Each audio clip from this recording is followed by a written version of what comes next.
ಅಮೂರ್ ಅವರ ಯಾಕೆ ಅತ್ಯಂತ ದೊಡ್ಡ ವಿಮರ್ಶಕರು ಕನ್ನಡದಲ್ಲಿ ಅನ್ನುವ ಯೋಚನೆಯನ್ನು ಮತ್ತೆ ಮತ್ತೆ ಮಾಡಿದ್ದಿದೆ ನನಗೆ. 20ನೇ ಶತಮಾನದ ಆ ಒಂದು ಸೆಂಚುರಿ ನಮಗೆ ಕೊಟ್ಟ ಧೀಮಂತ ವಿಮರ್ಶಕ ಯಾಕೆ ಅಂತಂದರೆ 20ನೇ ಶತಮಾನದ ಬಹುಮುಖ್ಯ ವಿಮರ್ಶೆಯ ತಾತ್ವಿಕ ಪ್ರಶ್ನೆಗಳನ್ನು ಅಮೂರ್ ಅವರ ವಿಮರ್ಶಾ ಚಿಂತನೆ ಅದು ಬಹಳ ಮುಖ್ಯವಾಗಿ ಹಿಡಿತದೆ ಅನ್ನೋ ಕಾರಣಕ್ಕಾಗಿ ಸಾಹಿತ್ಯ ಅಕಾಡೆಮಿ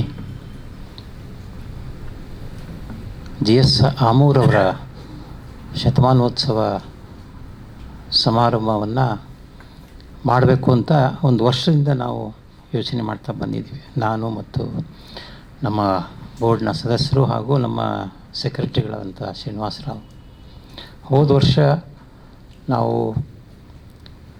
ಶತಮಾನೋತ್ಸವ ಸಂದರ್ಭದಲ್ಲಿ ಒಂದು ದಿನದ ಸಮಾರಂಭವನ್ನು ಮಾಡಬೇಕು ಮತ್ತು ಅತ್ಯುತ್ಕೃಷ್ಟ ವಿಮರ್ಶಕರನ್ನು ಕರೆಸಿ ಮಾತಾಡಿಸ್ಬೇಕು ಅಂತ ಯೋಚನೆ ಮಾಡಿ ಆ ಬಗ್ಗೆ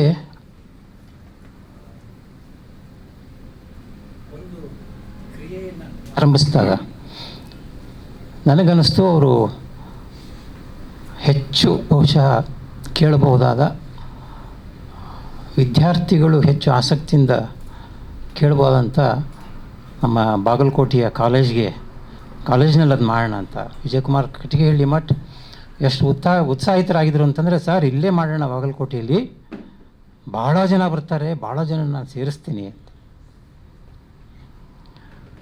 ಆಮೇಲೆ ನಮ್ಮ ಸೆಕ್ರೆಟರಿ ಅವರು ಇಲ್ಲೆಲ್ಲ ಅದು ಕ್ಯಾಪಿಟಲ್ ಬೆಂಗಳೂರಿನಲ್ಲೇ ಆಗಬೇಕು, ನಮ್ಮ ಆಫೀಸಲ್ಲೇ ಆಗಬೇಕು ಅನ್ನೋ ಮಾತನ್ನು ಹೇಳಿ ಇಲ್ಲಿ ಆಗೋ ಹಾಗೆ ಮಾಡಿದ್ದಾರೆ.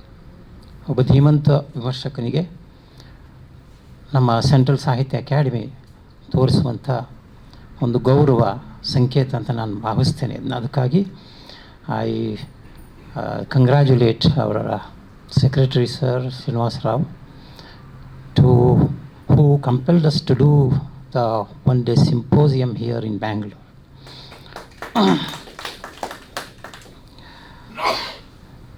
ನಮ್ಮ ಇಬ್ಬರು ವಿಮರ್ಶಕರು ಕಟಿಹಳ್ಳಿ ಮಠ್ ಮತ್ತು ದಿವಾಕರ್ ಆಮೂರ್ ಅವರ ಬಗ್ಗೆ ಭಾಳ ಸೊಗಸಾಗಿ ಮಾತನಾಡಿದ್ದಾರೆ. ಅದಕ್ಕೆ ಮುನ್ನುಡಿಯಾಗಿ ಶ್ರೀನಿವಾಸರಾವ್ ಅವರು ಒಟ್ಟು ನಮ್ಮ GS ಆಮೂರ್ ಅವರ ವಿಮರ್ಶೆಯ ಸ್ವರೂಪ ಯಾವುದಿತ್ತು, ಯಾಕೆ ಅದು 20ನೇ ಶತಮಾನದಲ್ಲಿ ಭಾಳ ಮುಖ್ಯವಾದಂಥ ವಿಮರ್ಶಾ ಒಂದು ಕ್ರಿಯೆಯಾಗಿತ್ತು ಅನ್ನೋದ್ರ ಬಗ್ಗೆ ಭಾಳ ಚೆನ್ನಾಗಿ ಮಾತನಾಡಿದ್ದಾರೆ. ದಿವಾಕರ್ ಪಾಟೀಲ್ ಅವರಿಗೆ ಇದ್ದಂಥ ಪುಣ್ಯ ನನಗಿರಲಿಲ್ಲ. ಯಾಕಂತಂದರೆ ನಾನು ಆಮೂರ್ ಅವ್ರನ್ನ ಹಾಗೆ ವೈಯಕ್ತಿಕವಾಗಿ ಅವರ ಶಿಷ್ಯನಾಗಿ ಅಂತೂ ಇರಲಿಲ್ಲ. ನಾನು ವೈಯಕ್ತಿಕವಾಗಿ ಅವರನ್ನು ಹೆಚ್ಚು ಗಾಢವಾದ ಸಂಪರ್ಕ ಬಂದಿದ್ದು ಭಾಳ ಕಡಿಮೆ ನನಗೆ.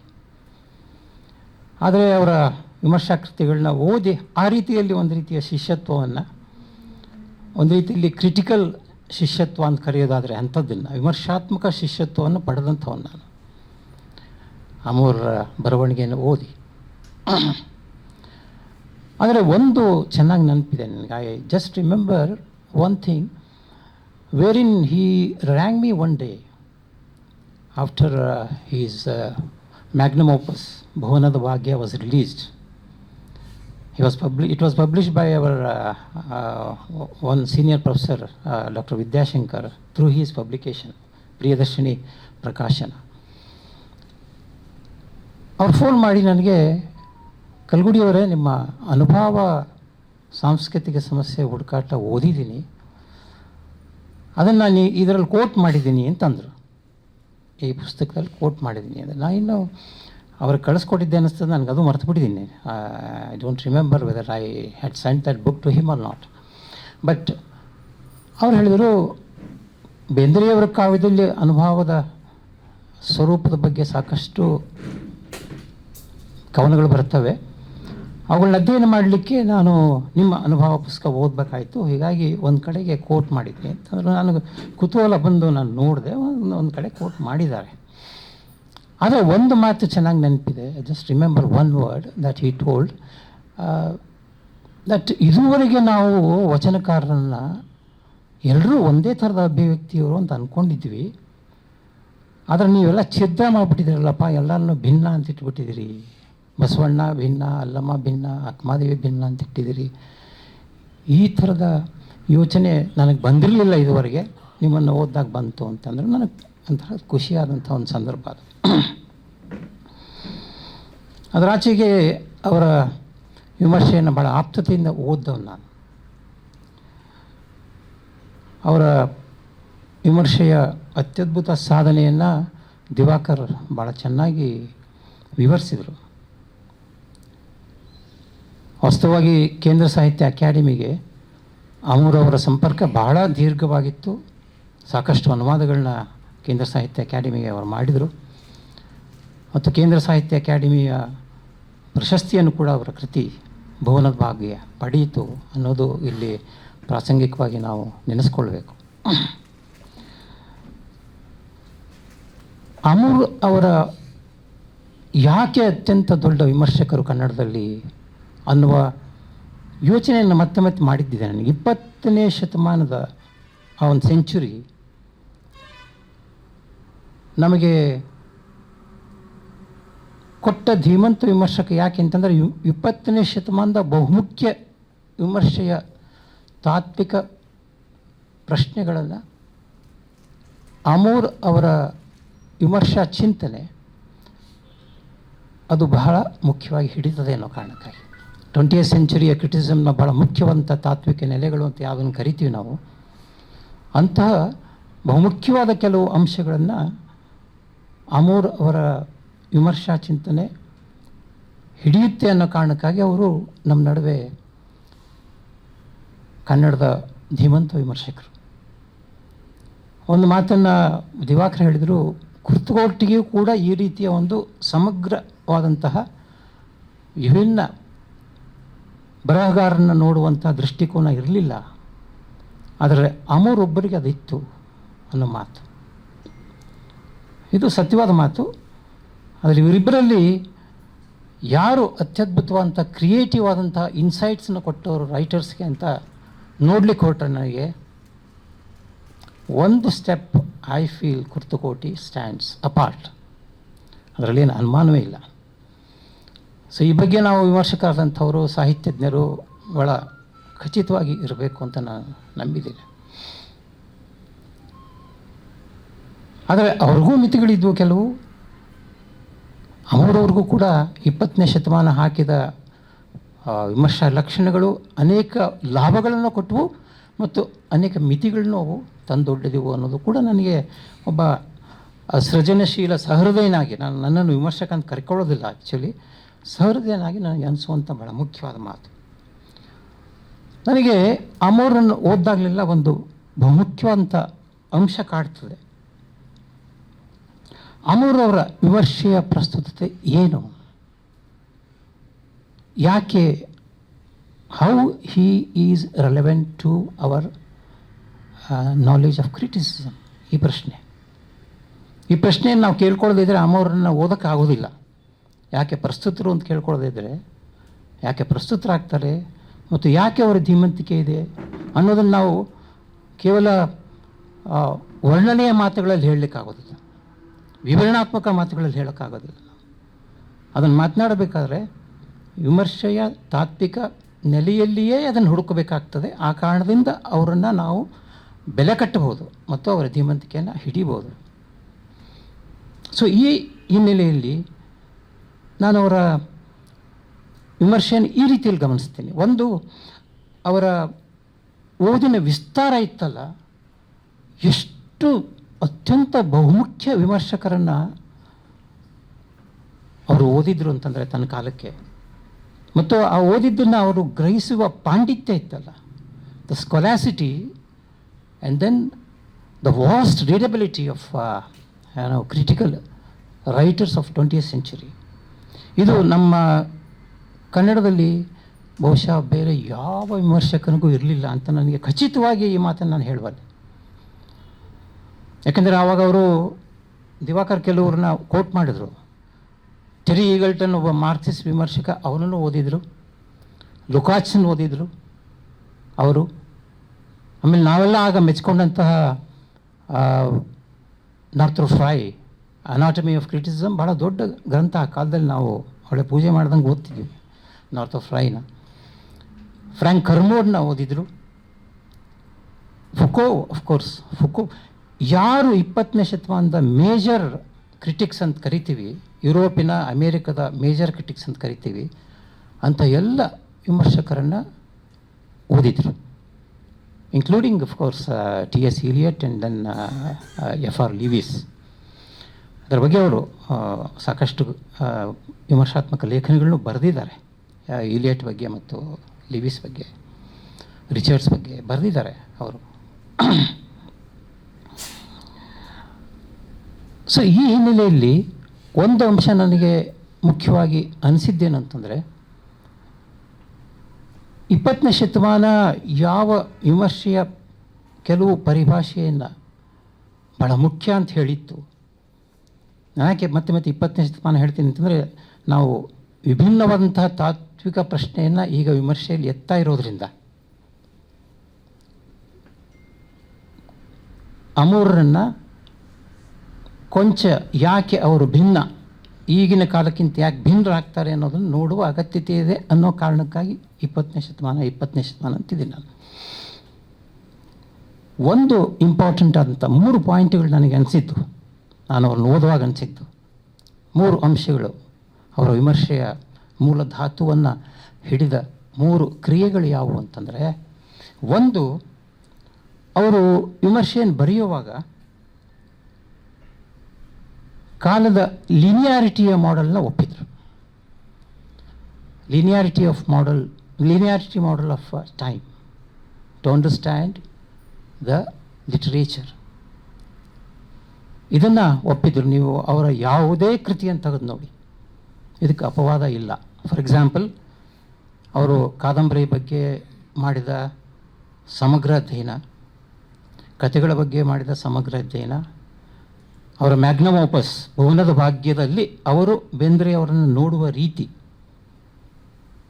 ಕೃಷ್ಣಕುಮಾರಿಯಿಂದ ಹಿಡಿದು ಅವರ ಕೊನೆಯ ಆಧ್ಯಾತ್ಮಿಕ ಅನುಭವದಾದಂತಹ ಕವನಗಳನ್ನ ಅವರು ನೋಡಿದ ರೀತಿ ಏನಿತ್ತು, it was from past to present ಅನ್ನೋ ರೀತಿಯ ಲೀನಿಯಾರಿಟಿಯ ಮಾಡೆಲ್ ಅದು. ಇದು ಅವರ ಕ್ರಿಟಿಸಿಸಮ್ನ ಬಹಳ ಮುಖ್ಯವಾದಂಥ ಆಯಾಮ. 20ನೇ ಶತಮಾನದ ಯುರೋಪಿನಲ್ಲಿಯೂ ಕೂಡ ಪ್ರಸಿದ್ಧ ವಿಮರ್ಶಕರು ಹಿಡಿದ ಒಂದು ಮಾದರಿ ಇದು. ಒಂದು. ಎರಡನೇ ಮಾದರಿ ಇವರು ಆಯ್ಕೆ ಮಾಡಿಕೊಂಡಿದ್ದು ಪ್ರಕಾರಗಳಿಗೆ ಕೊಟ್ಟ ಪ್ರಾಮುಖ್ಯತೆ. ಕೋರ್ಸ್ ಇದು ಕೂಡ 20ನೇ ಶತಮಾನದ ಸಾಹಿತ್ಯವನ್ನು ನೋಡುವ ಪ್ರಮುಖ ಮಾದರಿಯಾಗಿತ್ತು ಪ್ರಕಾರಗಳಿಗೆ. ಬಿಕಾಸ್ ದ ಮಾಡರ್ನ್ ಲಿಟ್ರೇಚರ್ ನಮಗೆ ಗೊತ್ತಿರುವ ಹಾಗೆ ಅದು ಸಂಪೂರ್ಣವಾಗಿ ಯುರೋಪಿಯನ್ ಮಾಡರ್ನ್ ಲಿಟ್ರೇಚರ್ ಭಿನ್ನ ಭಿನ್ನ ಜಾನ್ರಾಗಳಲ್ಲಿ ಸಾಹಿತ್ಯ ಸೃಷ್ಟಿ ಆಗುತ್ತದೆ ಮತ್ತು ಆಗಬೇಕು ಅಂತ ನಂಬಿದ ಕಾಲ ಅದು. ನಮ್ಮಲ್ಲಿ ಬಿಕಾಸ್ ಆಫ್ ದ್ಯಾಟ್ ನಮ್ಮಲ್ಲಿ ಹೆಚ್ಚು ಕಡಿಮೆ ಆಧುನಿಕ ಕಾಲದಲ್ಲಿ ನಿಧಾನಕ್ಕೆ ಕಾದಂಬರಿಗಳ ಬರವಣಿಗೆ, ಕಥೆಗಳ ಬರವಣಿಗೆ ಶುರುವಾಯಿತು ಅನ್ನೋದು ಕನ್ನಡದ ಅಥವಾ ಭಾರತೀಯ ಸಾಹಿತ್ಯವನ್ನು ಓದಿದ ನಿಮಗೆಲ್ಲ ಗೊತ್ತಿದೆ. ಅದಕ್ಕಿಂತ ಮುಂಚೆ ನಮ್ಮಲ್ಲಿ ಸಾಹಿತ್ಯ ಅನ್ನೋ ಪರಿಕಲ್ಪನೆ ಅದು ಕಾವ್ಯ, ಗದ್ಯ ಎಲ್ಲವನ್ನು ಒಳಗೊಂಡಂಥ ಒಂದು ಸ್ಟ್ರಕ್ಚರ್ ಆಗಿತ್ತು. ಮಾಡರ್ನ್ ಪೀರಿಯಡ್ನ ಭಾಳ ಮುಖ್ಯವಾದಂಥ ಅದು ಯುರೋಪಿಯನ್ ಮಾಡೆಲ್ ನಾವು ಆಯ್ದುಕೊಂಡಂಥ ಅಥವಾ ಪಶ್ಚಿಮದ ಮಾಡೆಲ್ನ ಆಯ್ದುಕೊಂಡಂಥ ಒಂದು ಮಾದರಿ ಯಾವುದಿತ್ತು ಅಂತಂದರೆ ಅದು ಪ್ರಕಾರದ ಪ್ರಾಮುಖ್ಯತೆ.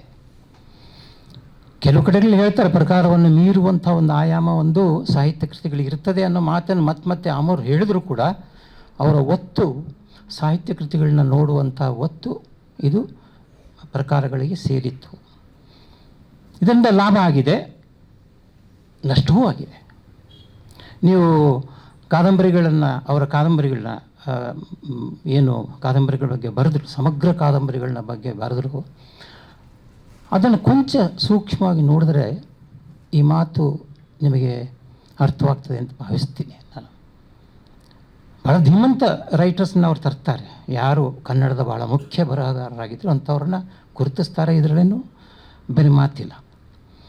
ಆದರೆ ಗಮನಿಸಬೇಕಾದ ಅಂಶ ಏನಂತಂದರೆ, ಒಬ್ಬ ರೈಟರು ಹಾಗೆ ಒಂದು ಜಾನರ್ ಅಥವಾ ಪ್ರಕಾರವನ್ನು ಮೀರಿ ಬರಿತಾನೆ ಅಂದರೆ ಅವರಿಗೆ ಜಾನರ್ನಲ್ಲಿ ನಂಬಿಕೆ ಇಲ್ಲ.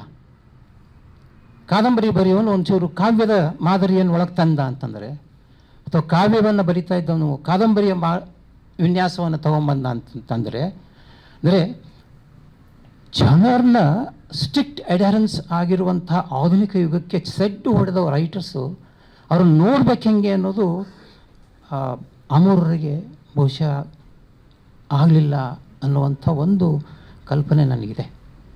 ಯಾಕೆ ಈ ಮಾತನ್ನು ಹೇಳ್ತಿದ್ದೀನಿ ಅಂತಂದರೆ, ನೀವು ಆ ಕಾದಂಬರಿಗಳನ್ನ ಅವರು ಬರೆದಿರುವ ವಿವರಣೆಯ ರೀತಿಯಲ್ಲಿ ಗಮನಿಸಬೇಕಂತ ಒಂದು ಲೋಪ, ಒಂದು ಬಹುಮುಖ್ಯವಾದ ಲೋಪ ನನಗನ್ನಿಸಿದ್ದು ಯಾವುದು ಅಂತಂದರೆ, ಇಡೀ ಆ ಬರವಣಿಗೆಯಲ್ಲಿ ಕಂಬಾರರು ನಾಪತ್ತೆ. ಕಂಬಾರರು ನನಗೆ ಗೊತ್ತಿರುವ ಹಾಗೆ, ಅಥವಾ ಕನ್ನಡದ ಓದುಗರಿಗೆ ಗೊತ್ತಿರುವ ಹಾಗೆ, ಪ್ರಕಾರದ ಒಂದು ಸೀಮಿತವಾದಂಥ ಆಯಾಮವನ್ನು ಮೀರಿದವರು. ಅವರ ಚಕೋರಿನ ಕಾವ್ಯ ಅಂತ ಕರಿತಿರೋ, ಮಹಾಕಾವ್ಯ ಕರಿತಿರೋ, ಗದ್ಯ ಇರೋದ್ರಿಂದ ಅದನ್ನ ಕಾದಂಬರಿಯ ಒಂದು ಫಾರ್ಮನ್ನು ಕೂಡ ಅದು ಒಳಗೊಂಡಿದೆ ಅಂತಿರೋ Singarava Aramane, one of the best novels in Kannada. ಅದರ ಗದ್ಯ ಒಂದು ರೀತಿ ಕಾವ್ಯದ ಧಾಟಿ, ಅದು ಅದರ ವರ್ಣನೆ ಅಂತೂ ನೀವು ನೋಡಬೇಕು. ಅದರಲ್ಲಿ ಒಂದು ಕಾವ್ಯಾತ್ಮಕತೆ ಅನ್ನೋದು ಕನ್ನಡದಲ್ಲಿ ಆ ರೀತಿಯ ಕಾವ್ಯಾತ್ಮಕತೆ ಉಳ್ಳಂಥ ಇನ್ನೊಂದು ಬರವಣಿಗೆ ಅಕಸ್ಮಾತ್ ನೀವು ನೋಡಬೇಕು ಅನ್ನೋದರ ಸಂಸ್ಕಾರ. ಅಮೂರಿಗೆ ಯಾಕೆ ಇದು ದಕ್ಕಲಿಲ್ಲ, ಕಂಬಾರ ಯಾಕೆ ಸಿಗಲಿಲ್ಲ? ಇಷ್ಟೆಲ್ಲ ಎಲ್ಲರನ್ನ ಹಾಗೆ ಹಿಡಿಬೇಕು ಅನ್ನುವ ಸಮಗ್ರತೆಯ ಆಯಾಮದ ಅಮೂರರಿಗೆ ಕಂಬಾರರು ಯಾಕೆ ದಕ್ಕಲಿಲ್ಲ? ಇದು ನನಗೆ ಈಗಲೂ, ಅಫ್ಕೋರ್ಸ್ ಅಮೂರ ಜೊತೆಗೆ ಮಾತಾಡಿದ್ರೆ ಏನು ಹೇಳ್ತಿದ್ರು ಗೊತ್ತಿಲ್ಲ ನನಗೆ. ಅದಕ್ಕೆ ಹೇಳಿದ್ದು, ನನಗೆ ಅಮೂರರ ಜೊತೆಗೆ ನಾನು ಇನ್ನಷ್ಟು ಸಂಪರ್ಕ ಇದ್ದಿದ್ದರೆ ಒಂದು ಈ ರೀತಿಯ ಸಂದೇಹಗಳು ಪರಿಹಾರ ಆಗ್ತಿದ್ವೋ ಏನೋ. ಆದರೆ ಅದಲ್ಲದೂ ಯೋಚನೆ ಮಾಡೋದಾದರೆ, ಈ ಲುಪ್ತತೆಗೆ ಮುಖ್ಯವಾದ ಕಾರಣ because of his adherence to genre criticism. ಇದು ಎರಡನೇದು. ಮೂರನೇದು,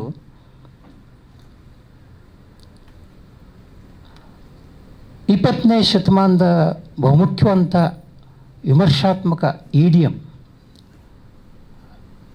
ಯಾವುದನ್ನು ಬಹುಮುಖ್ಯವಾದಂಥ ವಿಮರ್ಶಾತ್ಮಕ ಇಡಿಯಮ್ ಅಂತೀವಿ, ಅದು ನನ್ನ ಪ್ರಕಾರ ಸಾಹಿತ್ಯ ಸಂವೇದನೆಗಳನ್ನು ಭಿನ್ನ ಕಾಲಕ್ಕೆ ರೂಪಿಸಿದವು ಎಂದು ಹೇಳಲಾಗುವ ಸಾಹಿತ್ಯ ಆಶಯಗಳ ಧೋರಣೆಯನ್ನು ಮುಖ್ಯವಾಗಿ ನಂಬಿದವು. ಫಾರ್ ಎಕ್ಸಾಂಪಲ್, ರೊಮ್ಯಾಂಟಿಕ್ ಕಾವ್ಯ, ನವ್ಯ ಕಾವ್ಯ, ಕನ್ನಡಕ್ಕೆ ಬಂದರೆ ಪ್ರಗತಿಶೀಲ ಕಾವ್ಯ ಅಥವಾ ಪ್ರಗತಿಶೀಲ ಸಾಹಿತ್ಯ. ಇದೊಂದು ಸಂವೇದನೆ, ಒಂದು ಕಾಲಕ್ಕೆ ಒಂದು ಸಂವೇದನೆ ಅಂತ ಏನು ಕರೀತಾ ಇದ್ವು. ಇದನ್ನು ಯುರೋಪು ಒಪ್ಪಿತ್ತು.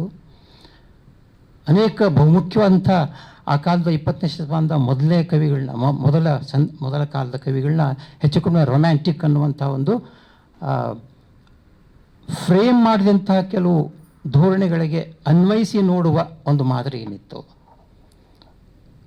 ಇದರಿಂದ ಬಹಳ ಬೆಸ್ಟ್ ಪೊಯಿಟ್ಸ್ಗೆ ಅನ್ಯಾಯ ಆಗಿದೆ, ಕೀಟ್ಸ್ಗೆ ಅನ್ಯಾಯ ಆಗಿದೆ.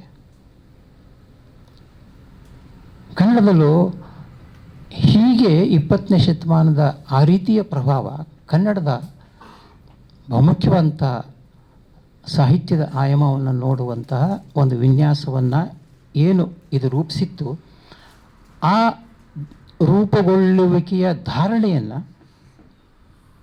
ಅಮೂರರು ಒಪ್ಪಿದರು. ಬೇಂದ್ರೆಯವರನ್ನ ಅನೇಕ ಕಡೆಗಳಲ್ಲಿ ಬರೀತಾ, ಅವರು ಭವನದ ಭಾಗ್ಯದಲ್ಲೂ ಬರೀತಾರೆ. ಭಾಳ ಬೆಸ್ಟ್ ರೈಟಿಂಗ್, ಒಂದು ರೀತಿಯ ಸಮಗ್ರತೆ ಇದೆ, ಅದರಲ್ಲಿ ಅನುಮಾನವೇ ಇಲ್ಲ. ಆದರೆ ನಾನು ಈಗಲೂ ಕೂಡ ಅವರ ಕ್ರೊನಾಲಜಿಕಲ್ ಆದಂತಹ ಆಯಾಮದ ಬರವಣಿಗೆಯನ್ನು ಈಗಲೂ ನಾನು ಒಪ್ಪಲ್ಲ. ಬೇಂದ್ರೆಯವ್ರನ್ನ ಓದುವ ಬಗೆಯಿಂದಾಗಿ ಆ ಕ್ರೊನಾಲಜಿಕಲ್ ಮಾದರಿಯನ್ನು ನಾನು ಒಪ್ಪಲ್ಲ. 20ನೇ ಶತಮಾನ ದಾಟಿದ ಒಂದು ಸಂವೇದನೆ, ಇಂಥದೊಂದು ಬಗೆಯ ವಿಚಾರವನ್ನು ಅದು ಒಪ್ಪೋದಿಲ್ಲ. ಆ ಕಾರಣಕ್ಕಾಗಿ ನನಗೆ ಇವರು ಹೇಳುವಂತಹ ಬೇಂದ್ರೆಯವ್ರನ್ನ ರೊಮ್ಯಾಂಟಿಸಿಸಮ್ ಅನ್ನುವ ಆಯಾಮಕ್ಕೆ ಸೇರಿಸುವ ಒಂದು ಪರಿಕಲ್ಪನೆಯ ಬಗ್ಗೆ ಒಂದು ವಾಗ್ವಾದ ಇದೆ ನನಗೆ. ಆಮೇಲೆ ಎಷ್ಟು ಓದಿದ್ರು ಅಂತಂದರೆ ಅಮೂರರು ಯುರೋಪಿಯನ್ ರೈಟರ್ಸ್ನ, ಕ್ರಿಟಿಕ್ಸ್ನ, ಇಮಿಡಿಯೇಟ್ಲಿ ಕನ್ನಡದ ಒಬ್ಬ ಬರಹಗಾರನ ಬಗ್ಗೆ ಬರೆಯುವಾಗ, ಬೇಂದ್ರೆ ಅಂಥವ್ರ ಬಗ್ಗೆ ಬರೆಯುವಾಗ ಅವರು ಅವ್ರ ಮೇಲೆ ಆದ ಪ್ರಭಾವದ ಬಗ್ಗೆ ಹೆಚ್ಚು ಮಾತಾಡ್ತಾ ಹೋಗ್ತಿದ್ರು. ಎಮರ್ಸನ್ ಬಗ್ಗೆ, ಸ್ಕಾಟ್ಲ್ಯಾಂಡ್ನ ಒಬ್ಬ ಕವಿಯ ಪ್ರಭಾವದ ಬಗ್ಗೆ ಮಾತಾಡ್ತಾ ಹೋಗೋರು. ಆದರೆ ಒಬ್ಬ ದೊಡ್ಡ ಕವಿ ಇದನ್ನು ದಾಟ್ತಾನೆ ಅನ್ನೋದೊಂದು ಇದೆಯಲ್ಲ, ಇದನ್ನು ದಾಟಿದ ಹೇಗೆ ಅನ್ನೋದು ಭಾಳ ಮುಖ್ಯವಾದ ಪ್ರಶ್ನೆ ಒಬ್ಬ ಕ್ರಿಯೇಟಿವ್ ರೈಟರ್ ಸಹೃದಯನಿಗೆ, ನನ್ನ ಪ್ರಕಾರ, ವಿಮರ್ಶಕನಿಗೆ ಅಂತ ಹೇಳಲ್ಲ. ಹೆಂಗೆ ದಾಟಿದ್ರು ಇವರು? ದಾಟಿದರೆ ಈ ಪ್ರಶ್ನೆಯನ್ನು ನಾವು ಕೇಳ್ಕೊಳ್ತಾ ಇದ್ದರೆ, ಆ ಪ್ರಭಾವಕ್ಕೆ ಗುರಿಯಾದ ಕವಿಯೆಂದೇ ನಾವು ಗುರುತಿಸ್ಬಿಟ್ರೆ ಒಂದು ದೊಡ್ಡ ಮಿತಿ ನಮ್ಮ ಬರವಣಿಗೆ ಆಗ್ತದೆ ಅನ್ನೋ ಒಂದು ಮತ್ತೆ ನಾನು ಯೋಚನೆ ಮಾಡುವಂಥ ಒಂದು ವಿನ್ಯಾಸ. ಆಮೇಲೆ ನನಗೆ ಅಫ್ಕೋರ್ಸ್ ಇವರಿಗೆ ಎಷ್ಟು ದೊಡ್ಡ ಪಾಂಡಿತ್ಯ ಅಂತಂದರೆ, ಸಂಸ್ಕೃತ ಗೊತ್ತಿತ್ತು ಇವರಿಗೆ, ಮರಾಠಿ ಗೊತ್ತಿತ್ತು, ಇಂಗ್ಲೀಷ್ನಲ್ಲಿ ನಿಮಗೆಲ್ಲ ಗೊತ್ತಿದೆ. ಇದೆಲ್ಲ ಪಾಂಡಿತ್ಯವೂ ಕೂಡ ಅವರನ್ನು ವಿಮರ್ಶಾ ಸಂವೇದನೆಯ ಬಹುಮುಖ್ಯವಾದಂತಹ ದಾರಿಗಳನ್ನ ಹುಡುಕೋದ್ರಲ್ಲಿ ಹೆಚ್ಚು ಅವರಿಗೆ ಉನ್ಮೀಲನತೆಯನ್ನು ಕೊಡ್ತು. ಆದರೆ ಸಹೃದಯನನ್ನಾಗಿ ಮಾಡುವುದರ ಕಡೆಗೆ ಅದು ಸ್ವಲ್ಪ ತನ್ನ ಒಂದು ಹೆಜ್ಜೆಯನ್ನು ಹಿಂದಕ್ಕಿಡುವ ಹಾಗೆ ಮಾಡ್ತೆ ಅನ್ನೋ ಪ್ರಶ್ನೆ ನನ್ನ ಬಹುಮುಖ್ಯವಾದ ಪ್ರಶ್ನೆ ಆಮೂರರ ಒಂದು ಕ್ರಿಟಿಕಲ್ ಅನಾಲಿಸಿಸ್ ಬಗ್ಗೆ. ಇನ್ನೊಂದು ಗಮನಿಸಬೇಕಾದಂಥ ಅಂಶ ಯಾವುದಂತಂದರೆ, ನಾನು ಗಮನಿಸಿದ್ದಂತಂದರೆ, ಅವರು ಸಮಗ್ರತೆಯ ಪರಿಕಲ್ಪನೆಯ ಬಗ್ಗೆ ಗಾಢವಾದಂತಹ ಒಲವನ್ನು ತಳೆದವರಾಗಿದ್ದರು. ಟೊಟ್ಯಾಲಿಟಿಯ ಕಲ್ಪನೆ, ಒಬ್ಬನನ್ನು ಅಧ್ಯಯನ ಮಾಡೋದಾದರೆ ಅವನು ಟೊಟ್ಯಾಲಿಟಿಯಲ್ಲಿ ಅಧ್ಯಯನ ಮಾಡಬೇಕು. ಶ್ರೀರಂಗರನ್ನು ಅವರು ಪರಿಭಾವಿಸಿದ್ದ ಹಾಗೆ, ಬೇಂದ್ರೆಯವ್ರನ್ನ ಪರಿಭಾವಿಸಿದ್ದ ಹಾಗೆ, ಯಾರ ಬಗ್ಗೆನೇ ಬರೀಲಿ ನೀವು, ಅವರು ಯಾವುದೇ ಒಬ್ಬ ವ್ಯಕ್ತಿಯ ಬಗ್ಗೆ ಬರೆದರೆ ಆ ವ್ಯಕ್ತಿಯ ಎಲ್ಲ ಕೃತಿಗಳು ಮತ್ತು ಅದರ ಹಿಂದಿರುವಂತಹ ಮನೋಭಾವ, ಇದನ್ನು ಹಿಡಿಬೇಕು ಅನ್ನುವ ತಹತಃ ಬಹಳ ಜೋರಾಗಿತ್ತು ಅವರಿಗೆ. ಈ ಸಮಗ್ರತೆ ಅನ್ನುವ ಒಂದು ಆಯಾಮ ವಾಸ್ತವವಾಗಿ ಇವರ ನೋಟಕ್ಕೆ ಏನು ಮಾಡ್ತು ಅಂತಂತಂದರೆ, ಅದು ಎಲ್ಲ ಕೃತಿಗಳನ್ನ ನೋಡುವಂಥ ಒಂದು ಸಂದರ್ಭದಲ್ಲಿ ಆ ಕೃತಿಗಳಲ್ಲಿರುವಂಥ ಭಿನ್ನತೆಯ ವೈಶಿಷ್ಟ್ಯಗಳನ್ನೇ ಇದ್ದಿರಬಹುದು. ಅಂದರೆ ಕ್ರಿಯೇಟಿವ್ ಆದಂಥ ಡಿಫ್ರೆನ್ಸಸ್ ಏನಾದ್ರು ಇದ್ದಿದ್ರೆ ಅದು ಯಾವುದು, ಅಥವಾ ಕ್ರಿಯೇಟಿವ್ ಡಿಸ್ಟಿಂಕ್ಟಿವ್ನೆಸ್ ಇದ್ದರೆ ಅದು ಯಾವುದು ಅನ್ನೋದನ್ನು ಸೂಕ್ಷ್ಮವಾಗಿ ನೋಡೋದನ್ನು ಸಾಮಾನ್ಯವಾಗಿ ತಪ್ಪಿಸ್ತದೆ. ಬೇಂದ್ರೆಯವರ ಸಾಹಿತ್ಯವನ್ನು ನೋಡುವ ಕ್ರಮದಲ್ಲಿ ಸ್ವಲ್ಪ ಹೀಗಾಗಿದೆ ನನ್ನ ಪ್ರಕಾರ. ಆಮೇಲೆ ಅವ್ರಿಗೆ ಇನ್ನೊಂದು 20ನೇ ಶತಮಾನದ ದೊಡ್ಡ ವ್ಯಸನ ಯಾವುದಿತ್ತು ಅಂತಂದರೆ, 20ನೇ ಶತಮಾನದ ಕ್ರಿಟಿಕಲ್ ವ್ಯಸನ ಅದೊಂದು ಕರಿತೀನಿ ನಾನು, ವಾಮೂರದ್ದು ಅಂತ ಮಾತ್ರ ಹೇಳಲ್ಲ, ಶ್ರೇಷ್ಠತೆ ಎನ್ನುವ ಕಲ್ಪನೆ ಇತ್ತು ಅವರಿಗೆ. ಅಂದರೆ ಸಾಹಿತ್ಯ ಅನ್ನೋದು ಅದು ವಿಶ್ವಾತ್ಮಕವಾದಂತಹ ವಿಮರ್ಶಾ ಮಾನದಂಡಗಳನ್ನ ರೂಪಿಸ್ತದೆ ಮತ್ತು ರೂಪಿಸಬೇಕು. ಹೀಗಾಗಿ ಶ್ರೇಷ್ಠವಾದದ್ದು ಯಾವುದೋ ಅದು ಬಹಳ ಮುಖ್ಯ ನಮ್ಮ ಸಂವೇದನೆಗೆ. ಈ ಮಾತು ಬಹಳ ದೊಡ್ಡ ಮಾತು, ಅನುಮಾನವೇ ಇಲ್ಲ. ಆದರೆ ಶ್ರೇಷ್ಠವಾದದ್ದು ಯಾವುದು ಅನ್ನೋದು ಒಂದು ವಿಮರ್ಶಾತ್ಮಕ ಸಂವಾದದಲ್ಲಿ ಅದು ಕ್ವಶ್ಚನಬಲ್ ಪಾಯಿಂಟ್, ಅದು ಪ್ರಶ್ನಿಸಬೇಕಂತ ಒಂದು ಅಂಶ. ಸೊ ಈ ಪ್ರಶ್ನೆಯನ್ನು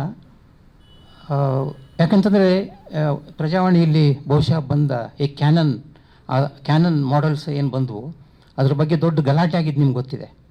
10 ಜನ ಶ್ರೇಷ್ಠ ಕಾದಂಬರಿಕಾರರು, 10 ಜನ ಶ್ರೇಷ್ಠ ಬರಹಗಾರರು, ಕ್ಯಾನನ್ ಮಾಡೆಲ್ ತಂದುಬಿಟ್ಟಾಗ ಏನಾಯಿತು ಅಂತಂದರೆ, ಸೊ ಭಿನ್ನ ಭಿನ್ನ ಸಂವೇದನೆಯುಳ್ಳ ಬರಹಗಾರರಿಗೆ ಒಂದು ಹುರುಪು ಬಂತು. ಯಾಕೆ ಅವರೇ ಯಾಕಪ್ಪ 10, ಬೇರೆಯವ್ರು ಯಾಕಲ್ಲ? ಕನ್ನಡದಲ್ಲಿ ವಾಗ್ವಾದ ಇದು ನಡೆದಿದೆ, ನಿಮಗೆಲ್ಲರಿಗೂ ಗೊತ್ತಿರಬೇಕು. ಪ್ರಜಾವಾಣಿಯಲ್ಲಿ ದೊಡ್ಡ ಗಲಾಟೆನೇ ಆಯಿತು.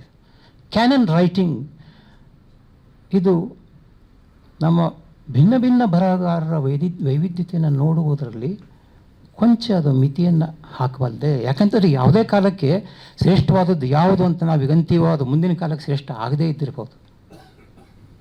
ಇಲಿಯಟ್ನ ಮಾತನ್ನು ಹೇಳೋದಾದ್ರೆ, 1 ಶತಮಾನದಲ್ಲಿ 100 ವರ್ಷಗಳಲ್ಲಿ ಒಂದು ಯಾವುದೋ ಒಳ್ಳೆಯ ಕೃತಿ ಅದು ಆರ್ಡಿನರಿ ಕೃತಿಯಾಗಿ ಪರಿವರ್ತನೆ ಆಗುವಂಥ ಸಾಧ್ಯತೆ ಅಂತ ಏನು ಹೇಳ್ತಾನೆ ಇಲಿಯಟ್. ಆ ಮಾತು ಸಾಧ್ಯತೆ ಇದೆ. It's not an absolute thing that best writing should be A best writing of all times ಅನ್ನೋ ಕಲ್ಪನೆ ಅಂಥವು ಇದ್ದಾವೆ, ಕ್ಲಾಸಿಕ್ಗಳಿದ್ದಾವೆ, ಇಲ್ಲ ಅಂತಲ್ಲ ಹೇಳೋದು. ಬಟ್ ಮಾಡರ್ನ್ ಪೀರಿಯಡ್ಗೆ ಈ ಬೆಸ್ಟ್ ಅನ್ನೋ ಪರಿಕಲ್ಪನೆಗೆ ಒಂದು ಆಂಬಿಗ್ಯೂಟಿ ಇದೆ, ಒಂದು ಸಂದಿಗ್ಧತೆ ಇದೆ.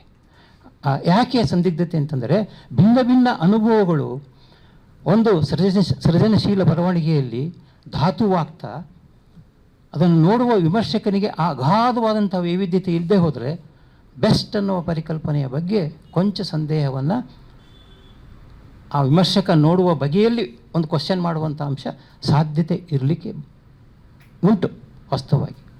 ಆ ಅರ್ಥದಲ್ಲಿ ಕೂಡ ಒಂದು ಗುಣವನ್ನು 20ನೇ ಶತಮಾನದ ಈ ಗುಣವನ್ನು ಪ್ರಶ್ನಿಸುವಂಥ 21ನೇ ಶತಮಾನದ ವಿಮರ್ಶಾ ಚಿಂತನೆ ನಮ್ಮ ನಡುವೆ ಇದೆ ಅನ್ನೋದು ಗುರುತಿಸ್ಬೇಕು ನೀವು.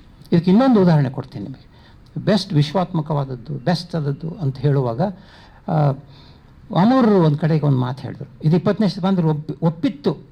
20ನೇ ಶತಮಾನದ ಕ್ರಿಟಿಕಲ್ ಮೈಂಡ್ ಒಪ್ಪಿತ್ತು. ಇದು ಅಮೂರಿಗೆ ಅನ್ವಯಿಸೋ ಮಾತಲ್ಲ, ಕೇವಲ ಅಮೂರಿಗೆ ಅನ್ವಯಿಸೋ ಮಾತಲ್ಲ. ಇದು 20ನೇ ಶತಮಾನ ಒಪ್ಪಿತ್ತು. ಏನಂತಂದರೆ ವಿಚ್ ಈಸ್ ದ ಬೆಸ್ಟ್ ಅನ್ನೋದು ಇದೆಯಲ್ಲ, ಅದನ್ನು ಹುಡುಕಬೇಕಾದದ್ದು ವಿಮರ್ಶೆಯ ಬಹಳ ಮುಖ್ಯವಾದಂಥ ಕಾರ್ಯ ಅಂತ. ಆದರೆ 20ನೇ ಶತಮಾನದ ಕೊನೆಯ ಭಾಗದಲ್ಲಿ ಅವರೊಂದು ಕಡೆಗೆ ಹೇಳ್ತಾರೆ ಅಮೂರರು, ಈಗ ನೀವೆಲ್ಲ ಹೇಳ್ತಿರಲ್ಲಪ್ಪ ದಲಿತ ಸಾಹಿತ್ಯ ಅಂತ, ಮಹಿಳಾ ಸಾಹಿತ್ಯ ಅಂತ ಏನು ಹೇಳ್ತೀರಿ, ಅದೆಲ್ಲ ಸರಿಯೇ, ಬೇರೆ ಬೇರೆ ಥರದ ಅನುಭವ ಇದೆ, different experiences, okay, I agree with that. ಅಮೂರರ ಮಾತು ನಾನು ಕೋಟ್ ಮಾಡ್ತಿರೋದು. ಆದರೆ ಇವೆಲ್ಲ ಕೊನೆಗೂ ದುಡಿಯಬೇಕಾದದ್ದು ಒಟ್ಟು ಮನುಷ್ಯನ ಅನುಭವ ಯಾವುದು ವಿಷಾತ್ಮಕವೋ, ಒಂದು ಭಿನ್ನವಂಥ ಒಂದು ಮನುಷ್ಯನ ಅನುಭವವಾಗಿ ಅದು ಎತ್ತರಕ್ಕೆ ಏರಿದರೆ ಮಾತ್ರ ಅಂಥ ಒಂದು ಸಾಹಿತ್ಯಕ್ಕೆ ಒಳ್ಳೆತನ, ಗ್ರೇಟ್ನೆಸ್ ಬರ್ತದೆ ಹೊರತಾಗಿ ಇವುಗಳನ್ನು ಸದ್ಯಕ್ಕೆ ಆಗ್ಬೋದು ಇದು ಅನ್ನೋ ಥರ ಈ ಮಾತನ್ನು ಆಡಿದ್ರು, ಆಡ್ತಾರೆ ಅಮೂರ್. ಅವರು ಒಂದು ಕಡೆ ಉದಾಹರಣೆ ಕೊಡ್ತಾರೆ ನೋಡಿ. ದೇವನೂರು ಮಹಾದೇವರ ಮೊದಲೇ ಕತೆ ಒಂದು ದಲಿತ ಸಂವೇದನೆಯನ್ನು to say in critical language, ಅದು ಕೇವಲ ದಲಿತ ಸಂವೇದನೆಯನ್ನು ಹೇಳಿದ ಕಥೆಯಾಗಿತ್ತು. ಆದರೆ ಕುಸುಂಬಾಲೆಗೆ ಬರುವಷ್ಟೊತ್ತಿಗೆ ಅದು ತನ್ನ ಸೀಮಿತತೆಯನ್ನು ದಾಟ್ಕೊಂಡು ಹೋಯಿತು. ಆ ಕಾರಣಕ್ಕಾಗಿ ಕುಸುಂಬಾಲೆ ನಾನು ಈಗಲೂ ಹೇಳೋ ಪ್ರಕಾರ, ಅಂದರೆ ಅಮೂರ್ರ ಪ್ರಕಾರ ದ ಬೆಸ್ಟ್ ವರ್ಕ್ ಅದು. ಇದು ಅಮೂರ್ರ ಮಾತು. ಆದರೆ ದಲಿತ ಬರಹಗಾರರು ಈ ಮಾತನ್ನು ಒಪ್ಪಲ್ಲ. ನಾನು ಯಾಕೆ ಈ ಮಾತನ್ನು ಹೇಳ್ತೀನಿ ಅಂದರೆ 21ನೇ ಶತಮಾನದಲ್ಲಿ Dalit writers would not agree with this argument. ಯಾಕೆ ಈ ಆರ್ಗ್ಯುಮೆಂಟ್ ಒಪ್ಪಲ್ಲ ಅಂತಂದರೆ 20ನೇ ಶತಮಾನದ ಕನ್ನಡದ ಬಹಳ ಮುಖ್ಯವಂತ ವಿಮರ್ಶಾ ಪರಿಕಲ್ಪನೆಯಾಗಿದ್ದಂಥ ಶೂದ್ರ ಮತ್ತು ಬ್ರಾಹ್ಮಣ ಸಂವೇದನೆಯನ್ನು ಮೊಟ್ಟ ಮೊದಲ ಬಾರಿಗೆ ಧೀಮಂತವಾಗಿ ವಿರೋಧಿಸಿದಂಥ ಒಂದು ಧೋರಣೆ ಯಾವುದಾದ್ರು ಇತ್ತಂದರೆ ಅದು ದಲಿತ ಮತ್ತು ಬಂಡಾಯದ ಧೋರಣೆ. ಯಾವುದು ಶೂದ್ರ ಅನ್ನೋ ಪ್ರಶ್ನೆಯನ್ನು ಕೇಳಿದವರು ದಲಿತರು. ನಿಜವಾಗಲೂ ಶೋಷಿತನಾದವನ್ನ ನೀವು ಹಿಡಿಬೇಕು ಅಂದರೆ you go to the concrete point of a society where in he is a ಕೆಳಜಾತಿಯವನು ಅನ್ನೋ ಪ್ರಶ್ನೆ, ದಲಿತ ಅನ್ನೋ ಪ್ರಶ್ನೆಯನ್ನು ದಲಿತ ರೈಟರ್ಸ್ ಭಾಳ ಸ್ಪಷ್ಟವಾಗಿ ಹೇಳ್ತಾರೆ. ಹೀಗಾಗಿ ವಿಮರ್ಶಾ ಮಾನದಂಡಗಳು ಯಾವ ಹಾಗಾದರೆ ದೇವನೂರನ್ನ ಅಂಡರ್ಸ್ಟ್ಯಾಂಡ್ ಮಾಡ್ಕೊಳ್ಳೋಕ್ಕೆ ವಿಮರ್ಶಾ ಮಾನದಂಡಗಳು ಯಾವ, ವಿಶ್ವಾತ್ಮಕ ಮಾನದಂಡಗಳನ್ನ ಒಪ್ಪಲಿಕ್ಕೆ ಸಾಧ್ಯವೇ? ಈ ಪ್ರಶ್ನೆ ಒಬ್ಬ ದೊಡ್ಡ ದೇವರಿಗೆ ಹಾಕುವ ಪ್ರಶ್ನೆ ಇದು. ನಾನು 20ನೇ ಶತಮಾನದ ಒಂದು ದೊಡ್ಡ ಪ್ರತಿಮೆಯನ್ನು ಕರೆಯೋದಾದರೆ ಕನ್ನಡದಲ್ಲಿ ಅಮೂರರು ಅಂಥ ಒಂದು ದೊಡ್ಡ ಪ್ರತಿಮೆ, ದೊಡ್ಡ ದಾರಿಗೆ 21ನೇ ಶತಮಾನ ಈಗ ಪ್ರಶ್ನೆಗಳನ್ನ ಕೇಳ್ತಾ ಇದೆ. ನಾನು ಮಾತ್ರ ಕೇಳ್ತಾ ಇಲ್ಲ, 21ನೇ ಶತಮಾನ ಈ ಪ್ರಶ್ನೆಗಳನ್ನ ಕೇಳ್ತಾ ಇದೆ. ಅಮೂರರ ಜೊತೆಗೆ ಮಾತನಾಡಿದ ವುಮೆನ್ ರೈಟರ್ಸ್ ವಿನಯ ಒಕ್ಕುಂದ ಅವರು ಈ ಪ್ರಶ್ನೆನ ಎತ್ತಿದ್ರು ಒಂದು ಇಂಟರ್ವ್ಯೂನಲ್ಲಿ. ಅದನ್ನು ಗಮನಿಸ್ಬೇಕು ನೀವು. ಆ್ಯಕ್ಚುಲಿ ವಿನಯ ಒಕ್ಕುಂದ ಎತ್ತಿದ ಪ್ರಶ್ನೆ, ಅನೇಕ ಮಹಿಳಾ ಬರಹಗಾರ್ತಿಯರು ಒಂದು ಪ್ರಶ್ನೆ ಕೇಳ್ತಾರೆ, ನೀವೆಲ್ಲ ಮಾಡುವ ವಿಮರ್ಶೆ ಅದೆಲ್ಲ ಅದು ಪೆಟ್ರಿಯಾರ್ಕಿಕಲ್ ಮೈಂಡ್ಸೆಟ್ನ ಪ್ರಶ್ನೆ ನೋಡುವಿಕೆ. ಅದು ಪೆಟ್ರಿಯಾರ್ಕಿಕಲ್ ಮೈಂಡ್ಸೆಟ್ನ ನೋಡುವಿಕೆ ಏನು ಮಾಡ್ತದೆ ಅಂತಂದರೆ, ಹೆಣ್ಣು ಇಷ್ಟು ಗೋಳಾಡ್ತಾಳಲ್ಲ ಅವಳದೇ ತಪ್ಪು ಅನ್ನೋ ಥರ ಹೇಳ್ತದೆ. ವಾಣಿಯ ಸಮಸ್ಯೆ ಬಗ್ಗೆ ಈ ಮಾತನ್ನು ಎತ್ತಿದ್ದಾರೆ ಕೆಲವರು ವುಮೆನ್ ರೈಟರ್ಸ್. ವಾಣಿಯ ಸಮಸ್ಯೆಯ ಬಗ್ಗೆ ಅಮೂರು ಅವಳದೇ ತಪ್ಪು, ಅವಳು ಹಂಗೆ ಮಾಡಬಾರ್ದಾಗಿತ್ತು ಅನ್ನೋ ಮಾತನ್ನು ಹೇಳಿದ್ರೆ ನೀವು ಹಂಗೆ ಹೇಳ್ತಿರಲ್ಲ, ಅದು ತಪ್ಪು, ಅದು ಗಂಡು ಅವಳ ಮೇಲೆ ಹೇರಿದ ಹುನ್ನಾರ ಅಂತ ಹೇಳುವ ಭಾಷೆ ಬರಬೇಕಾಗಿತ್ತು ನಿಮ್ಮಲ್ಲಿ, ಅದು ಬರಲಿಲ್ಲ. ಎಷ್ಟು ಧೈರ್ಯವಾಗಿ ಅಮೂರನ್ನ ಎದುರು ಹಾಕ್ಕೊಂಡಂಥ 21ನೇ ಶತಮಾನದ ಮಹಿಳಾ ಸಂವೇದನೆ, ಅದರ ಮಿತಿಗಳು, ಅದರ ಗುಣಲಕ್ಷಣಗಳು, ಇದ್ರ ಬಗ್ಗೆ ಡಿಸ್ಕಷನ್ ಬೇರೆ, ನಾನು ಅದ್ರ ಬಗ್ಗೆ ಹೋಗೋದಿಲ್ಲ ಈಗ. ಆದರೆ 21ನೇ ಶತಮಾನ ದ ಮುಖ್ಯ ಪ್ರಶ್ನೆಗಳು, ದೊಡ್ಡ ಸವಾಲನ್ನು ಓಡ್ತಾ ಇರೋದು 20ನೇ ಶತಮಾನದ ಕ್ರಿಟಿಕಲ್ ಟೂಲ್ಸ್ಗೆ, ಕ್ರಿಟಿಕಲ್ ಸಾಧನೆಗಳಿಗೆ, ವಿಮರ್ಶಾ ಸಾಧನೆಗಳಿಗೆ ದೊಡ್ಡ ಸಮಸ್ಯೆಯನ್ನು 21ನೇ ಶತಮಾನದ ಭಿನ್ನ ಭಿನ್ನ ಕ್ರಿಟಿಕಲ್ ಟೂಲ್ಸ್ಗಳು ಕೊಡ್ತಾಯಿವೆ. ಇದಕ್ಕೆ 20ನೇ ಶತಮಾನದ ಕ್ರಿಟಿಕಲ್ ಟೂಲ್ಸ್ಗೆ ಉತ್ತರ ಇಲ್ಲ. ಅಮೂರರ ವಿಮರ್ಶಾ ಒಂದು ಸಂವೇದನೆಯಲ್ಲಿ ಈ ಮಾದರಿಯ ಪ್ರಶ್ನೆಗಳಿಗೆ, ಕ್ರಿಟಿಕಲ್ ಪ್ರಶ್ನೆಗಳಿಗೆ, ವಿಮರ್ಶಾತ್ಮಕ ಪ್ರಶ್ನೆಗಳಿಗೆ ಉತ್ತರಗಳು ಇಲ್ಲ. ಆದ್ದರಿಂದ ಒಂದು ಮುಖ್ಯವಾದಂಥ ಒಬ್ಬ ಯುರೋಪಿಯನ್ ರೈಟರ್ ಮತ್ತೆ ನಾವು ಕೊಲೊನೈಸ್ಡ್ ಆದಂಥ ಮನಸ್ಥಿತಿಯವರಾದ್ದರಿಂದ we have to take the talk of that type of an idiom wherein ನೀವು ದೊಡ್ಡವರಾಗಬೇಕಾದ್ರೆ ನಿಮ್ಮ ತಂದೆಯನ್ನು ಕೊಲ್ಲಬೇಕು, ನೀವು ನಿಜವಾಗ್ಲೂ ಹೊಸ ಮಾರ್ಗವನ್ನು ಹುಟ್ಟಬೇಕಾದ್ರೆ ಮೆಟಫಾರಿಕಲ್ ಆಗಿ ಹೇಳ್ತೀನಿ ನಾನು, ನಿಮ್ಮ ತಂದೆಯನ್ನು ಕೊಲ್ಲು ಅಂತಂದರೆ ಇಟ್ಸ್ ಅ ಮೆಟಫಾರಿಕಲ್ ಇಡಿಯಮ್. ನೀವು ಭಿನ್ನ ದಾರಿಯನ್ನು ಹುಡುಕಬೇಕು ಅಂತಂದರೆ ನಿಮ್ಮ ಇವರನ್ನು ಇಟ್ಟು ಡಿಮಾನಿಷಿಯಮ್ ಅನ್ನೋ ಪರಿಕಲ್ಪನೆ. ಇದನ್ನು ಯಾವ ಬೆಸ್ಟ್ ರೈಟಿಂಗ್ ಮಾಡುತ್ತೋ ಗೊತ್ತಿಲ್ಲ ನನಗೆ. ಇದು ಅಮೂರರ ಬಗ್ಗೆ ಮಾತ್ರ ಅಲ್ಲ, 20ನೇ ಶತಮಾನದ ಈ ರೀತಿಯ ಕ್ರಿಟಿಕಲ್ ಟೂಲ್ಸ್ನ ಇನ್ನೂ ದಾಟುವಂಥ ಒಂದು ಪರಿಕ್ರಮ ನಮ್ಮಲ್ಲಿ ಇಲ್ಲ. ಆ ಪಠ್ಯಕ್ರಮದಲ್ಲಿ ಆಗ್ತಿರುವಂಥ ದೊಡ್ಡ ಪಠ್ಯಕ್ರಮ ಮತ್ತು ಪಾಠ ಮಾಡುವಂಥ ದೃಷ್ಟಿಕೋನದಲ್ಲಿ ಈಗಲೂ ಕೂಡ ನಮ್ಮಲ್ಲಿ 20ನೇ ಶತಮಾನದ ಭಾಳ ಸರಳವಾದ ಪರಿಭಾಷೆಗಳು ಇದ್ದಾವೆ. ಒಂದು ಸಾಹಿತ್ಯವನ್ನು ಓದಬೇಕು ಅಂದರೆ ಕಥೆಯನ್ನು ಹೇಳಬೇಕು, ಭಾವ ಹೇಳಬೇಕು, ಭಾವ ಸಂದರ್ಭ ಹೇಳಬೇಕು ಅನ್ನುವಂಥದ್ದೇ ಹೈಟಲ್ಲಿರುವಾಗ, ಕ್ರೊನಾಲಜಿಕಲ್ ಆದಂಥ ಓದುವಿಕೆಯೇ ಭಾಳ ಮುಖ್ಯ ಅಂತ ತಿಳಿದಿರುವಾಗ, ಒಬ್ಬ ಬಹಳ ದೊಡ್ಡ ರೈಟರ್ಸ್ನ ಯಾವುದೋ ಒಂದು ಏನು ಮೊನಾಲಿಥಿಕ್ ಆದಂಥ ಸಂವೇದನೆಗಳಲ್ಲಿ ಅವ್ರನ್ನ ತುರುಕಕ್ಕೆ ಹೊರಟಾಗ, ಬೇಂದ್ರೆಯವರು, ಕುವೆಂಪು ಅವರು ಎಲ್ಲರನ್ನೂ ತೊಗೊಂಡೋಗಿ ರೊಮ್ಯಾಂಟಿಕ್ ಅಂತ ಹಾಕಿದ್ರೆ ನೀವು ಪಾಪ ಅವರ ಸೃಜನಶೀಲವಂಥ ಸೃಷ್ಟಿಯ ಭಾಷೆ ಯಾವುದು ಅಂತ ಹುಡ್ಕಕ್ಕೆ ಹೋಗದೇ ಇದ್ದರೆ ನೀವು ಸಾಹಿತ್ಯದ ವಿದ್ಯಾರ್ಥಿಗಳು ಹೆಂಗಾಗ್ತೀರಾ? ಈ ಪ್ರಶ್ನೆ 21ನೇ ಶತಮಾನದ ಭಾಳ ಮುಖ್ಯ ಪ್ರಶ್ನೆ ಇದು. ಇಂಥ ಪ್ರಶ್ನೆಗಳನ್ನ ಆಗು ಮಾಡುವ ಹಾಗೆ ಮಾಡಿದ ಒಬ್ಬನೇ ಒಬ್ಬ ಆ ರೀತಿಯ ಈ ಎಲ್ಲ ದಿವ್ಯವನ್ನು 20ನೇ ಶತಮಾನದ ಎಲ್ಲ ದಿವ್ಯಗಳನ್ನ ತನ್ನೊಳಗೆ ಹಿಡ್ಕೊಂಡಂಥ ಒಬ್ಬ ರೈಟರ್ ಅಂತಂದರೆ ಪಾಪ ಆಮೂರವರು. ನಾವೆಲ್ಲರೂ ಬೀಳಬೇಕು ಅಂತಂದರೆ ಕುರ್ತಕೋಟಿಯವ್ರ ಮೇಲೆ ಬೀಳೋಕ್ಕಾಗಲ್ಲ, ಆಮೂರ ಮೇಲೆ ಬೀಳಬೇಕಾಗ್ತದೆ ಅಂತಂದರೆ 20ನೇ ಶತಮಾನದ ಕ್ರಿಟಿಕಲ್ ಇಡಿಯಮ್ ಇಟ್ಕೊಂಡಂಥ ಅವರು. ಹೀಗಾಗಿ he is the man who is to be conversed. He is the man who has to have a kind of an argument actually from the minds of 21st century. That's why he is an important critical personality of Kannada world ಅಂತ ಅನಿಸ್ತದೆ ನನಗೆ. ಇಷ್ಟು ಹೇಳಿ ಗೊತ್ತಿಲ್ಲ, ನಾನು ಗೌರವದಿಂದಲೇ ಮಾತಾಡಿದ್ದೀನಿ ಆಮೂರರ ಬಗ್ಗೆ. ಆದರೆ ಆಮೂರರ 20ನೇ ಶತಮಾನದ ಏನು ಕ್ರಿಟಿಕಲ್ ಅಂತ ಇಡಿಯಮ್ ಇತ್ತು ಅದನ್ನು ಹಿನ್ನೆಲೆಯಲ್ಲಿ ಇಟ್ಕೊಂಡು ಅವರನ್ನು ನಿಮಿತ್ತ ಮಾಡಿಕೊಂಡು ಮಾತಾಡಿದ್ದಾಗಿದೆ ಇದು. ನಾನೊಬ್ಬ ಆ್ಯಕ್ಟಿವ್ ಆದಂಥ ಬರಹಗಾರನಾಗಿ, ಸಹೃದಯನಾಗಿ ಈ ರೀತಿಯ ಪ್ರಶ್ನೆಗಳನ್ನ ಕೇಳ್ಕೊಳ್ಳೋದು ನನಗೆ ಮುಖ್ಯ ಅನಿಸಿದ್ರಿಂದ ಓದುವಾಗ, ಇದು ಈಗ ಹುಟ್ಟಿದ್ದಲ್ಲ, ಸುಮಾರು 25-30 ವರ್ಷದಿಂದ ಆಮೂರನ್ನು ಓದ್ತಾ ಹುಟ್ಟಿದ ಮುಖ್ಯವಾದ ಪ್ರಶ್ನೆ. ಆದ್ದರಿಂದ ನಿಮ್ಮ ಮುಂದೆ ಅದನ್ನು ಯೋಚನೆಗಾಗಿ ಇಡಲಿ ಅಂತ ಅನ್ನೋ ಕಾರಣಕ್ಕಾಗಿ ಈ ಮಾತನ್ನು ಹೇಳಿದೆ. ಇದನ್ನು ಹೇಳಲಿಕ್ಕೆ ಅವಕಾಶ ಮಾಡಿಕೊಟ್ಟಂಥ ಈ ಒಂದು ವೇದಿಕೆ ಇಲ್ಲದೇ ನಾನು ಬೇರೆ ಕಡೆ ಹೇಳ್ತಿದ್ನೆಲ್ಲ ಗೊತ್ತಿಲ್ಲ ನನಗೆ. ಸಾಹಿತ್ಯ ಅಕಾಡೆಮಿಗೆ ನನ್ನ ವಂದನೆಗಳು ಸೇರಿಸಿ ನನ್ನ ಮಾತನ್ನು ಮುಗಿಸ್ತೇನೆ. ನಮಸ್ಕಾರ.